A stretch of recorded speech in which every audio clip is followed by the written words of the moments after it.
ಮಹಾದೇವಿ ಅಮ್ಮ ಶ್ರೀ ಚಕ್ರವಾಸಿನಿ ಮಹಾದೇವಿ ಅಮ್ಮ ಶ್ರೀ ಸಿಂಹವಾಹಿನಿ. ಬರೀ ಕೆಲ್ಸಕ್ಕೆ ಬಾರ್ದಿರೋ ವಸ್ತುಗಳೇ ಬಿದ್ದಿತ್ತು, ಕಸ ಕಡ್ಡಿ. ಅಂಥ ಜಾಗದಲ್ಲಿ ಅಮ್ಮನವ್ರ ಮೂರ್ತಿ ಒಂಥರ ಮುರ್ಕೊಂಡು ಬಿದ್ದಿತ್ತು ಅಜ್ಜಯ್ಯ.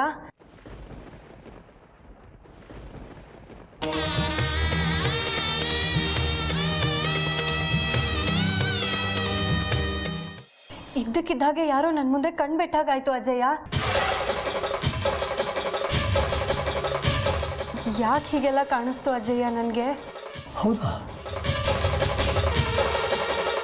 ಕಾರಣ ಇಲ್ಲದೆ ಅಮ್ಮನವ್ರು ಹೀಗೆಲ್ಲ ಕನಸಿನಲ್ಲಿ ಕಾಣೋಲ್ವಲ್ಲ. ನನಗೆ ಕನಸಿನಲ್ಲಿ ಬಂದು ನಿನ್ನನ್ನು ಇಲ್ಲಿ ಕರ್ಕೊಂಬರೋಕೆ ಹೇಳಿದ್ದೆ ಅಮ್ಮನವ್ರು. ಅಮ್ಮನವ್ರ ಕನಸಿನಲ್ಲಿ ಒಳ್ಳೆಯದಕ್ಕೂ ಕಾಣಿಸ್ಕೋತಾರೆ, ಕೆಟ್ಟದಕ್ಕೂ ಕಾಣಿಸ್ಕೋತಾರೆ. ಹೀಗೆ ನಿನ್ನ ಕನಸಿನಲ್ಲಿ ಇಷ್ಟೊಂದು ಅಸ್ತವ್ಯಸ್ತವಾಗಿ ಕಾಣಿಸ್ಕೊಂಡಿದ್ದಾರೆ ಅಂದರೆ ಏನೋ ಒಂದು ಕಾರಣ ಇದೆ.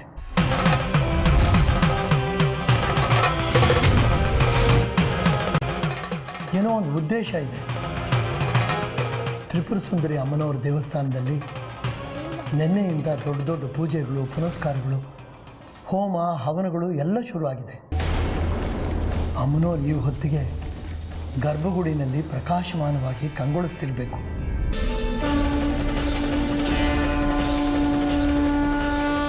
ಅದು ಬಿಟ್ಟು ಅಂಥ ಕೆಟ್ಟ ಜಾಗದಲ್ಲಿ ಕಸ ಕಡ್ಡಿಗಳ ಮಧ್ಯೆ ಹಾಗೆ ಕಾಣಿಸ್ಕೊಂಡ್ರು.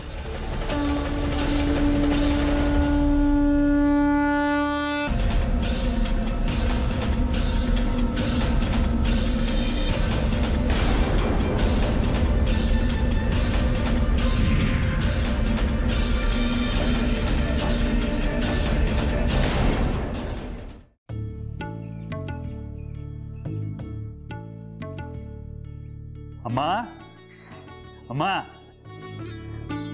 ಅಮ್ಮ, ನಾನು ದೇವಸ್ಥಾನಕ್ಕೆ ಹೋಗಿ ಬರ್ತೀನಿ. ಇನ್ನೇನು ಇವತ್ತಿಂದ ಜನ ಬರೋಕ್ಕೆ ಶುರು. ನಮ್ಮ ದೇವಸ್ಥಾನದ ಆಡಳಿತ ಮಂಡಳಿಯವರು ಸಾರಿಗೆ ಸಂಸ್ಥೆಯವ್ರ ಜೊತೆ ಸೇರಿ 2 ವಿಶೇಷ ಬಸ್ ವ್ಯವಸ್ಥೆ ಮಾಡಿಸಿದ್ದಾರೆ ನಮ್ಮೂರಿಗೆ. ಇನ್ನೇನು ಎಂಥ ಎಕ್ಸ್ಪ್ರೆಸ್ ಬಸ್ ಆದರೂ ಸರಿ, ಕೈ ತೋರಿಸಿದ್ರೆ ಸಾಕು, ಬಸ್ ನಿಲ್ಲಿಸ್ತಾರೆ, ಜನ ಹತ್ತಿಸ್ಕೋತಾರೆ.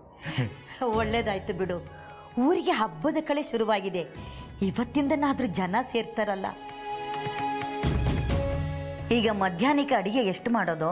ನೀನು ಪ್ರಸಾದ ಅಲ್ಲಿಂದ ತರೋದಾದ್ರೆ ಮೊದಲೇ ಹೇಳ್ಬಿಡು. ಆಮೇಲೆ ಇಲ್ಲೂ ಅಡಿಗೆ ಮಾಡಿ ನೀನು ಅಲ್ಲಿಂದನೂ ತರೋದು ದಂಡಾಗೋದು ಬೇಡ. ಆಮೇಲೆ ನೀನು ಕೊರಗೋದು ಬೇಡ. ನಿನ್ನೆ ಏನೋ ಹಾಗಾಯಿತು.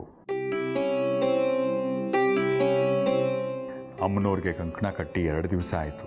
ಇನ್ನು 22 ದಿವಸಕ್ಕೆ ಉತ್ಸವ. ಜನ ಬರ್ತಾರೆ. ಮನೆಯಲ್ಲಿ ಮಾಮೂಲಿನ ಹಾಗೆ ಅಡುಗೆ ಮಾಡು. ನಾನೇನು ಪ್ರಸಾದ ಮನೆಗೆ ತರಲ್ಲ. ಉಳಿದ್ರು ಯಾಕೆ ತರಬೇಕು? ಅಲ್ಲಿಂದ ತಂದು ಇಲ್ಲಿ ಬಿಸಾಕೋಕೆ. ಮಧ್ಯಾಹ್ನದ ಊಟಕ್ಕೆ ನೀನು ಬರ್ತೀಯ ಅಲ್ವಾ? ಬರ್ತೀನಮ್ಮ ಮಾಮೂಲಿನ ಹಾಗೆ. ಆದರೆ ನನಗೆ ನೀವು ಊಟಕ್ಕೆ ಕಾಯಬೇಡಿ, ನೀವು ಮಾಡ್ಕೊಂಡಿರಿ. ಬರ್ತೀನಮ್ಮ. ಹೊರಟ ಅವಸರ ಸವಾರ ಪಾಪ. ಇನ್ನು ಅಡುಗೆ ಶಾಲೆಯಲ್ಲಿ ಬೇಯಬೇಕು. ಲಲಿತಾ, ನಿನ್ನೆ ಮಿಕ್ಕಿದ ಅನ್ನ ಇದೆಯಲ್ಲ, ಅದಕ್ಕೆ ಹಾಗೆ ಒಗ್ಗರಣೆ ಹಾಕಿ ಚಿತ್ರಾನ್ನ ಮಾಡಿಬಿಡು. ಇವತ್ತಿನ ತಿಂಡಿ ಅದೇನೆ.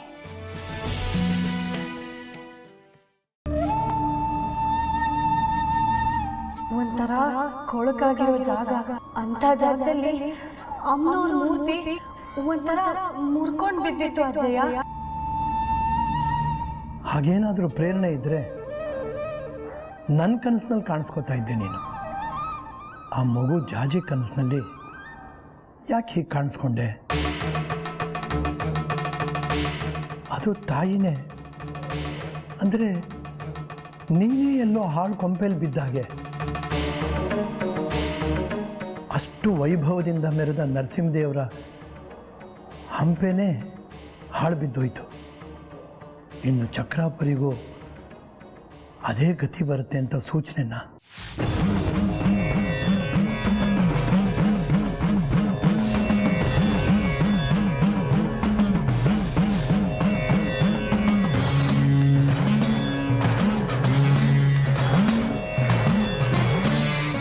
ಅಪ್ಪ, ನಾನು ದೇವಸ್ಥಾನಕ್ಕೆ ಹೋಗಿ ಬರ್ತೀನಿ. ಇವತ್ತು ಪೂಜೆ ಅನುಮಾನ.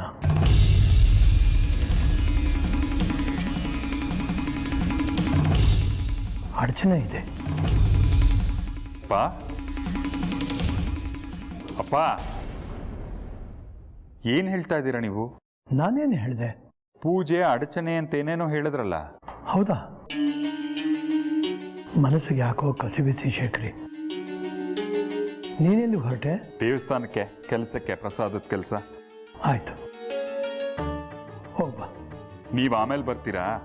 ಇವತ್ತು ವಿಪರೀತ ಜನಜಂಗುಳಿ ಇರುತ್ತೆ, ಬೇಗ ಬಂದ್ಬಿಡಿ. ಬರ್ತೀನಿ, ನೀನು ಹೊರಡು.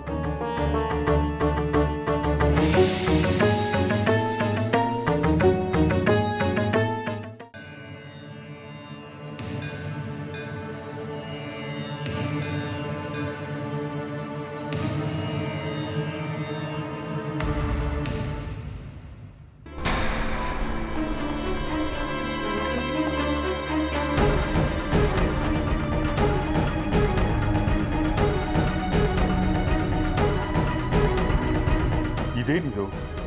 ಉತ್ಸವ ಕಾಲ, ಅಮ್ಮನೂರಿಗೆ ಕಂಕಣ ಕಟ್ಟಾಗಿದೆ, ಗರ್ಭಗುಡಿ ಬಾಗಿಲು ಹಾಕೊಂಡು ಕೂತಿದಾರಲ್ಲ. ಏನಾಗಿದೆ ಎಲ್ರಿಗೂ? ಬಾಲಸುಬ್ರಹ್ಮಣ್ಯಂ ಅವರೇ, ಗುಂಡಚಾರ್ರೆ,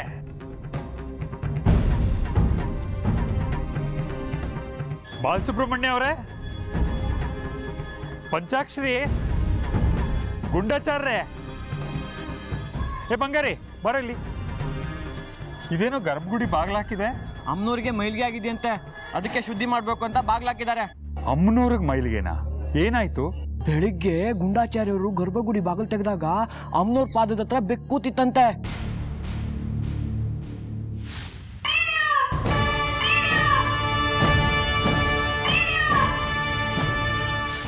ಬಾಯಲ್ಲಿ ಇಲಿ ಕಚ್ಕೊಂಡು ಎಷ್ಟು ಓಡಿಸಿದ್ರು ಅಲ್ಲೇ ತಪ್ಪಿಸ್ಕೊಂಡು ಸುಳಿತಿತ್ತಂತೆ.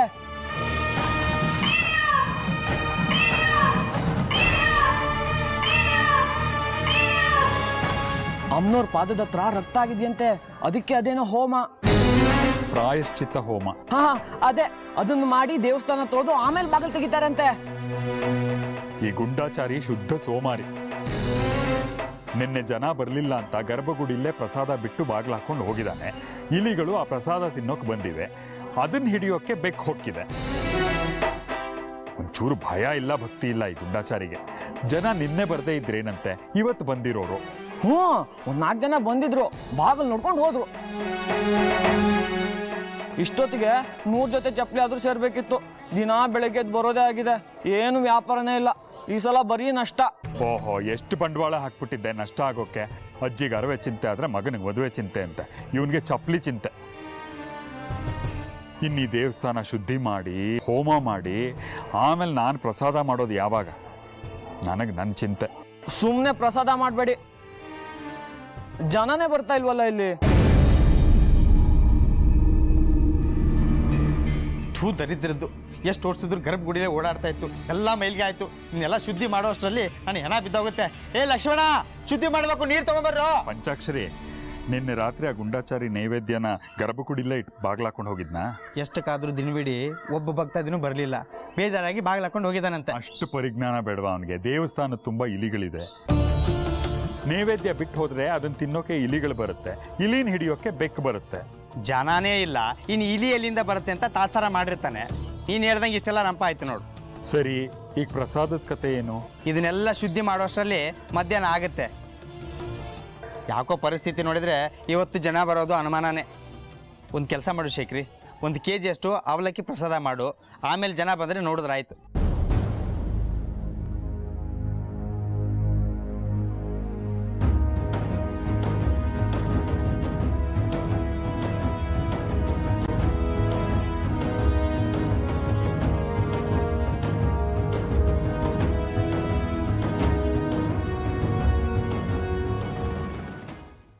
ಇದೇನು ಬಂಗಾರಿ, ಚಪ್ಲಿ ಇರೋದು 3 ಮತ್ತೊಂದು, ಗುರ್ತಿನ ಚೀಟಿಗಳೇ ಜಾಸ್ತಿ ಇವೆ. ವ್ಯಾಪಾರ ಇಲ್ದೆ ನೊಣ ಹೊಡಿಯೋಂತರ ಕೂತಿದ್ಯಾ? ಮೊದಲೇ ಬೇಜಾರಲ್ಲಿದ್ದೀನಿ, ಬೆಂಕಿ ಹಚ್ಚಬೇಡ. ಈ ಸಲ ವ್ಯಾಪಾರ ಜೋರಾಗುತ್ತೆ. ಅಮ್ಮಂಗೆ ಶಸ್ತ್ರಚಿಕಿತ್ಸೆ ಮಾಡಬೇಕು ಅನ್ಕೊಂಡಿದ್ದೆ, ಆದ್ರೆ ಈ ಸಲ ವ್ಯಾಪಾರನೇ ಇಲ್ಲ. ಬಿಡೋ, ಉತ್ಸವಕ್ಕಿನ್ನೂ 22 ದಿನ ಇದೆಯಲ್ಲ, ಬರ್ತಾರೆ ಭಕ್ತಾದಿಗಳು. 2 ದಿನ ಹೆಚ್ಚು ಕಮ್ಮಿ ಆಗ್ಬೋದು, ಅಷ್ಟಕ್ಕೆ ಬೇಜಾರ್ ಮಾಡ್ಕೊಳ್ತಾರಾ? ಪ್ರವಾಹ ಹೇಳೋಕೆ ಮುಂಚೆ ಚಂಡಮಾರುತ ಬೀಸುತ್ತೆ, ಮಳೆ ಬರೋಕೆ ಮುಂಚೆ ಕಾರ್ಮೋಡ ಕವಿದಿರುತ್ತೆ. ಹಾಗೇನೆ ಉತ್ಸವಕ್ಕೆ ಎಷ್ಟು ಜನ ಆಗ್ತಾರೆ ಅಂತ ಈಗ ಬರೋ ಜನ ನೋಡಿ ಹೇಳ್ಬೋದು. ಈ ವೇಳೆಯಲ್ಲಿ ಬೀದಿಲಿ ಜನ ತುಂಬ್ಕೋಬೇಕಿತ್ತಂತೆ. ಅಮ್ಮ ಉತ್ಸವದ ಬಗ್ಗೆ ಎಷ್ಟು ದೊಡ್ಡ ಪುರಾಣ ಹೇಳಿದ್ಲು ಗೊತ್ತಾ? ನಾನು ಅದನ್ನ ನಂಬ್ಕೊಂಡು ಈ ರೊಟ್ಟಗಳ ಮೇಲೆ ಸಂಖ್ಯೆ ಬರೆದಿಟ್ಕೊಂಡೆ. ಆದ್ರೆ ಹೌದು ಕಣೋ, ಅಜ್ಜಮ್ಮನೂ ನನಗೆ ಹೇಳ್ತಿದ್ರು ಈ ಉತ್ಸವದ ಸೊಬಗನ್ನ ಎಲ್ಲ ಕಣ್ಣಿಗೆ ಕಟ್ಟಂಗಿತ್ತು. ಅಮ್ಮನವ್ರಿಗೆ ಕಂಕಣ ಕಟ್ಟಿದ ಕೂಡಲೇ ಆಯಸ್ಕಾಂತದ ಥರ ಎಲ್ಲ ಕಡೆ ಸೆಳೆತ ಶುರುವಾಗುತ್ತಂತೆ. ಸಕ್ಕರೆಗೆ ಇರುವೆ ಮುತ್ತಿದ ಹಾಗೆ ಜನ ಮುತ್ಕೋತಾರಂತೆ ಚಕ್ರಾಪುರಿಲಿ ಅಂತಿದ್ರು. ಜನಪ್ರವಾಹ ಮಿತಿ ಮೀರುತ್ತಂತೆ, ನೀರಿನ ಹಾಗೆ ಹರಿದು ಬರ್ತಾರಂತೆ ಭಕ್ತಾದಿಗಳು. ಆದ್ರೆ ಇಲ್ಲಿ ನೋಡು, ಈ ಸಲ ಯಾಕೋ ಆಯಸ್ಕಾಂತ ಕೆಲಸನೇ ಮಾಡ್ತಿಲ್ಲ. ಅದೇ ನನಗೂ ಅರ್ಥ ಆಗ್ತಿಲ್ಲ. ದೇವಸ್ಥಾನ ಎಲ್ಲ ಪ್ರದಕ್ಷಿಣೆ ಹಾಕಿದ್ರು, ಬೆರಳಣಿಕೆ ಅಷ್ಟು ಜನ ಬಿಟ್ರೆ ಇನ್ಯಾರೂ ಕಾಣ್ತಿಲ್ಲ. ಯಾಕಿರ್ಬೋದು ಬಂಗಾರಿ? ನಂಗೇನು ಗೊತ್ತು. ದೇವಸ್ಥಾನದಲ್ಲಿ ಇರೋರೆಲ್ಲ ಮಾತಾಡೋದು ನೋಡಿದ್ರೆ ದೇವಸ್ಥಾನದಲ್ಲಿ ಆಚಾರ ಮಡಿ ಶ್ರದ್ಧೆ ಎಲ್ಲ ಕಡಿಮೆ ಆಗಿದೆ. ಅಮ್ಮನವರು ಮುನಿಸ್ಕೊಂಡಿದ್ದಾರೆ ಅಂತ ಹೇಳ್ತಿದ್ರು. ಇದೆಲ್ಲ ಆಗ್ತಿರೋದು ವಿರೂಪಾಕ್ಷ ಶಾಸ್ತ್ರಿಗಳಿಂದಲೇ. ಆ ವಿರೂಪಾಕ್ಷ ಶಾಸ್ತ್ರಿಗಳು ಇರೋವರೆಗೂ ಚಕ್ರಾಪುರಿ ಶುದ್ಧಿ ಆಗಲ್ಲ. ಅವ್ರು ಸಾಯ್ಬೇಕು, ಊರು ಉದ್ಧಾರ ಆಗ್ಬೇಕು.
ಪಂಚಾಕ್ಷರಿ, ಗರುಡನ ಪಟ ಸುಟ್ರೆ ಅಪಶಕನ. ಅದು ಅಲ್ಲದೆ ಬೆಳಿಗ್ಗೆ ಬೆಳಿಗ್ಗೆ ಗರ್ಭಗುಡಿಗೆ ಬೆಕ್ಕು ಹೋಗಿತ್ತು. ಮೈಲಿಗೆ ಕಳೆಯೋದಕ್ಕೆ ಇಡೀ ಗರ್ಭಗುಡಿನೆಲ್ಲ ತೊಳೆದಾಯ್ತು. ಇಲ್ಲಿ ನೋಡಿದ್ರೆ ಹೀಗೆ ಏನು ನಡೀತಾ ಇದೆ ಇಲ್ಲಿ? ಅಲ್ಲ, ಮೇಲಿನ ಮೇಲೆ ಬರೀ ಅಪಶಕನಗಳೇ ನಡೀತಾ ಇದೆಯಲ್ಲ, ಏನು ಕಾರಣ ಅಂತ? ಭಕ್ತಾದಿಗಳು ಬೇರೆ ಬರ್ತಾ ಇಲ್ಲ, ಬರೀ ಅಪಶಕನಗಳೇ ಕಾಣಿಸ್ತಾ ಇವೆ. ಇದಕ್ಕೇನಾದರೂ ಶಾಂತಿ ಹೋಮ ಮಾಡ್ಸೋಕ್ಕಾಗತ್ತ ಅಂತ ವಿರೂಪಾಕ್ಷ ಶಾಸ್ತ್ರಿಗಳನ್ನ ಒಂದ್ಸರಿ ಕೇಳಬೇಕು. ಅವರೇ ಪತ್ತೆ ಇಲ್ವೇ? ಉತ್ಸವದ ಗಲಾಟೆ ಈಗ ಬಂದರು ಅಂದರೆ ಕಂಡು ಹಿಡಿಯೋಷ್ಟರಲ್ಲಿ ಮಾಯವಾಗಿ ಹೋಗಿರ್ತಾರೆ. ಅವರೇ ಕಾಣ್ತಾ ಇಲ್ಲ. ಯಾರಿಗಯ್ಯ ಇದನ್ನೆಲ್ಲ ಹೇಳೋದು? ಛೇ, ಶಾಂತಿನೂ ಇಲ್ಲ, ಪಾಂತಿನೂ ಇಲ್ಲ. ಇದಕ್ಕೆಲ್ಲ ಕಾರಣ ವಿರೂಪಾಕ್ಷ ಶಾಸ್ತ್ರಿಗಳು. ಅವರೇ ಅಪವಿತ್ರ, ಅವ್ರ ದೇವಸ್ಥಾನ ಶುದ್ಧಿ ಮಾಡ್ಬೇಕಾ? ಹಾಗೆಲ್ಲ ಮಾತಾಡಬಾರ್ದು ಕಣೋ. ದೊಡ್ಡವ್ರ ವಿಷಯ ನಮಗೆ ಯಾಕೆ? ಸುಮ್ಮನೆ ಇದ್ಬಿಡು ಬಂಗಾರಿ. ಇಲ್ಲ, ಊರು ಉದ್ಧಾರ ಆಗಬೇಕು ಅಂದ್ರೆ ವಿರೂಪಾಕ್ಷ ಶಾಸ್ತ್ರಿಗಳು ನಿವಾರಣೆ ಆಗಬೇಕು. ಅವ್ರು ಸತ್ರೆ ಚಕ್ರಾಪುರಿ ಉದ್ಧಾರ ಆಗೋದು. ಅದಕ್ಕೆ ಏನೂ ಮಾಡ್ಬೇಕಂತಿದ್ಯಾ ಬಂಗಾರಿ? ನಿಂತ್ಕೊಳ್ಳೋ.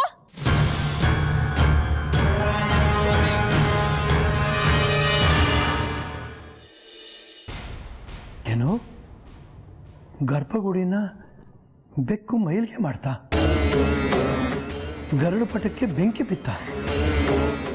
ಅಮ್ಮ ತಾಯಿ, ಇದೇನು ಕೆಟ್ಟ ಸೂಚನೆಗಳು ಕಾಣಿಸ್ತಾ ಇದೆಯಲ್ಲಮ್ಮ? ಏನು ಆಕಸ್ಮಿಕ ಅಂತ ಕಾಣಿಸುತ್ತೆ. ನಡೆಯೋದೇ ಇದೆಲ್ಲ. ಆಕಸ್ಮಿಕವಾಗಿ ಯಾರ್ದಾದ್ರೂ ಬಟ್ಟೆ ಹತ್ಕೋಬೋದು, ಆದರೆ ಗರಡು ಪಟ ಹತ್ಕೊಂಡ್ರೆ ಅದು ಸೂಚನೆ. ಬೆಕ್ಕು ನಮ್ಮನೆ ಒಳಗಡೆ ಓಡಾಡಿದ್ರೆ ಸಹಜ, ಗರ್ಭಗುಡಿ ಒಳಗಡೆ ಹೋದರೆ ಶಕುನ. ಅದು ಒಂದು ಸತ್ತ ಇಲಿನ ತಂದು ಹಾಕಿದೆ. ಪ್ರತಿಯೊಂದಕ್ಕೂ ಕಾರಣ ಇರುತ್ತೆ ರಾಜಲಕ್ಷ್ಮಿ. ನಿಜ ಹೇಳಬೇಕು ಅಂದರೆ ಆಕಸ್ಮಿಕ ಯಾವುದೂ ಇಲ್ಲ ಈ ಜಗತ್ತಿನಲ್ಲಿ, ಎಲ್ಲ ಪೂರ್ವ ನಿಯೋಜಿತ. ಅದನ್ನು ಅರಿದೇ ಇದ್ದರೆ ನಮ್ಮ ಕಣ್ಣಿಗೆ ಎಲ್ಲ ಆಕಸ್ಮಿಕವಾಗಿ ಅನಿರೀಕ್ಷಿತವಾಗಿ ಕಾಣ್ತಾ ಇರುತ್ತೆ. ನಿನ್ನೆ ರಾತ್ರಿ ಜಾಜಿ ಕನಸಿನಲ್ಲೂ ಇದೇ ತರಹ ಸೂಚನೆಗಳು. ನಿನ್ನೆ ರಾತ್ರಿ ಮಲಿನವಾದ ವಸ್ತುಗಳ ಮಧ್ಯೆ ಅಮ್ಮನವ್ರ ವಿಗ್ರಹ ವಕ್ರವಾಗಿ ಬಿದ್ದಿತ್ತಂತೆ. ಅದರ ಸೂಚನೆ ಏನು? ಏನೋ ತಪ್ಪು ನಡೀತಾ ಇದೆ. ಅಮ್ಮನವರು ಸಂತೋಷವಾಗಿಲ್ಲ. ನಡೀತಾ ಇರೋ ಶಾಸ್ತ್ರಗಳಲ್ಲಿ ಏನೋ ಭಂಗ ಬಂದಿದೆ. ಇದರಿಂದ ಏನೋ ಆಪತ್ತು ಆತಂಕ ತಲೆದೂರುತ್ತೆ.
ಮುಖ್ಯ ಉತ್ಸವಕ್ಕೆ ಇನ್ನು 22 ದಿನಗಳು ಮಾತ್ರ ಇರೋದು.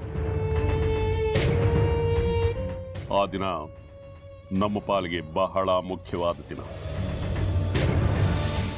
ಇಡೀ ಚಕ್ರಾಪುರಿ ಜನ, ದೇವಸ್ಥಾನ ಆಡಳಿತ, ಪೊಲೀಸ್ ಕಾರ್ಯಾಚರಣೆಯೆಲ್ಲ ನಮ್ಮ ಮುಷ್ಟಿನಲ್ಲಿರಬೇಕು. ಮೇಲ್ನೋಟಕ್ಕೆ ಅಮ್ಮನವರ ಸಂಕಲ್ಪ ಅಂತ ನಡೆಯೋ ಇಡೀ ಕಾರ್ಯಕ್ರಮ ಒಳಗಡೆ ನಮ್ಮ ಹಿಡಿತದಲ್ಲಿ ನಡೀತಿರ್ಬೇಕು. ಇನ್ನು 15 ದಿವಸ ಇದೆ ಎಂದಾಗ ನವಮಿ. ದೇವಸ್ಥಾನದಲ್ಲಿ ಅಮ್ಮನವ್ರಿಗೆ ದೈವಿಕ ಶಕ್ತಿ ಕಿಂಚಿತ್ತೂ ಇಲ್ಲದ ಹಾಗೆ ಮಾಡಿ ಇಡೀ ವ್ಯವಸ್ಥೆನ ನಮ್ಮ ಕೈವಶ ಮಾಡ್ಕೊಳ್ತೀವಿ.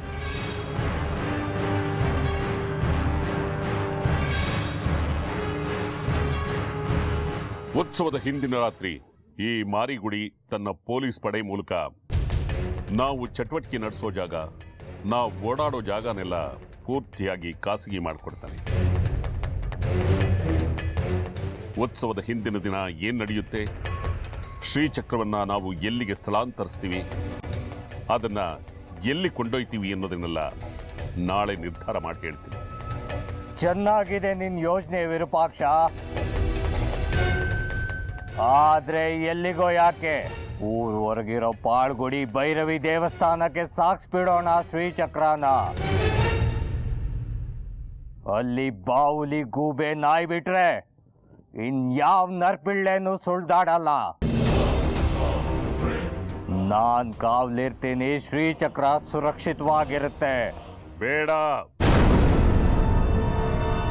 ಶ್ರೀಚಕ್ರ ಪವಿತ್ರವಾದದ್ದು. ಅದನ್ನ ಕ್ಷುದ್ರ ದೇವತೆ ಮುಂದೆ ಇಟ್ರೆ ಅದು ತನ್ನ ಶಕ್ತಿಯನ್ನ ಕಳ್ಕೊಳ್ಳುತ್ತೆ. ಅದ್ಹೆಂಗೆ? ದೇವ್ರು ಅಂದ್ಮೇಲೆ ಎಲ್ಲ ದೇವ್ರು ಒಂದೇ ತಾನೆ. ಯಾರೋ ಒಬ್ರು ಕಾಯ್ತಾರ ಬಿಡು. ಇಲ್ಲ, ಶ್ರೀಚಕ್ರಕ್ಕೆ ಅಷ್ಟೊಂದು ಶಕ್ತಿ ಇದೆ ಅಂದ್ರೆ ಅದೇ ಕಾಯ್ಕೊಳ್ಳುತ್ತೆ. ಅಲ್ಲೇ ತಗೊಂಡೋಗಿಡೋಣ. ದೇವರನ್ನೇ ನಂಬದೇ ಇರೋ ನಿನಗೆ ಅದೆಲ್ಲ ಎಲ್ಲಿಂದ ಅರ್ಥ ಆಗುತ್ತೆ? ಕಾಲರುದ್ಧ ಸಿದ್ದೇಶ್ವರ ಕಡಿಕೆ ಅಲ್ಲಿಗೆ ಬೇಡ. ನಾನು ಹೇಳದ್ನಲ್ಲ ಎಲ್ಲಿಡಬೇಕು ಅಂತ, ನಾಳೆ ನಾನು ಹೇಳ್ತೀನಿ ಅಂತ. ಯಾಕೆ ಅಲ್ಲಿ ಬೇಡ ಅಂದಮೇಲೆ ಇನ್ ಎಲ್ಲಿ ಅಂತ ಈಗಲೇ ಹೇಳು ವಿರೂಪಾಕ್ಷ. ಹೌದು ಶಾಸ್ತ್ರಿ, ಈಗಲೇ ಹೇಳು. ಅಲ್ಲಿಗೂ ನಾನು ಬಂದೋಬಸ್ತ್ ಮಾಡ್ತೀನಿ. ಇದು ಧರ್ಮ ಸೂಕ್ಷ್ಮದ ಸಮಸ್ಯೆ, ನಿನಗೆ ಅರ್ಥವಾಗೋದಿಲ್ಲ. ನಾಳೆ ಹೇಳ್ತೀನಿ ಅಂತ ಹೇಳದ್ನಲ್ಲ. ಇಷ್ಟೆಲ್ಲ ಯೋಜನೆ ಹಾಕಿದ್ಯಾ, ಇನ್ನು ಅದನ್ನು ಯೋಚನೆ ಮಾಡಿರಲ್ವಾ ವಿರೂಪಾಕ್ಷ? ಯಾಕೋ ನನಗೆ ಅನುಮಾನ, ನಮ್ಮನ್ನ ಬಿಟ್ಟು ಶ್ರೀಚಕ್ರನ ನೀನೇ ಲಪ್ಟಾಯಿಸೋ ಯೋಜನೆ ಏನಾದರೂ ಹಾಕಿದ್ಯಾ ಅಂತ. ಮೂರ್ಖರು ನೀವು. ಜಗತ್ತನ್ನೇ ಗೆಲ್ಲೋದು ಕೊಟ್ಟಿದೀವಿ, ಒಬ್ರನ್ನೊಬ್ರು ನಂಬಬೇಕು. ಇಲ್ಲ, ಸಾಧ್ಯವೇ ಇಲ್ಲ. ಇಲ್ಲಿ ಯಾರು ಯಾರನ್ನು ನಂಬೋದು ಬೇಡ. ಆ ಚಕ್ರದಲ್ಲಿ ನಿಮಗೆ ಎಷ್ಟು ಪಾಲಿದೆಯೋ ನನಗೂ ಅಷ್ಟೇ ಪಾಲ್ ಬಂದ್ಬಿಡ್ಬೇಕು. ಆಮೇಲೆ ನೀವು ಜಗತ್ತನ್ನಾದ್ರೂ ಆಳ್ಕೊಳ್ಳಿ, ತೊಟ್ಲನ್ನಾದ್ರೂ ತುಕ್ಕೊಳ್ಳಿ. ಆ ಶ್ರೀಚಕ್ರಕ್ಕೋಸ್ಕರ ಜನ್ಮ ಜನ್ಮಾಂತರಗಳಿಂದ ನಾವು 3 ಜನ ಪ್ರಯತ್ನ ಪಡ್ತಿರೋದು ನಿನ್ಗೂ ಗೊತ್ತು, ನಮಗೂ ಗೊತ್ತು ವಿರೂಪಾಕ್ಷ. ಈ ಜನ್ಮದಲ್ಲಿ ಶ್ರೀಚಕ್ರ ನಮಗೆ ದಕ್ಕೋ ಕಾಲಕ್ಕೆ ಕಡೆಗಳಿಗೆನಲ್ಲಿ ನೀನೊಬ್ಬನೇ ಮೋಸ ಮಾಡಿ ಅದನ್ನ ಪಡೆಯೋದಕ್ಕೆ ನೋಡ್ತಿದ್ಯಾ ವಿರೂಪಾಕ್ಷ?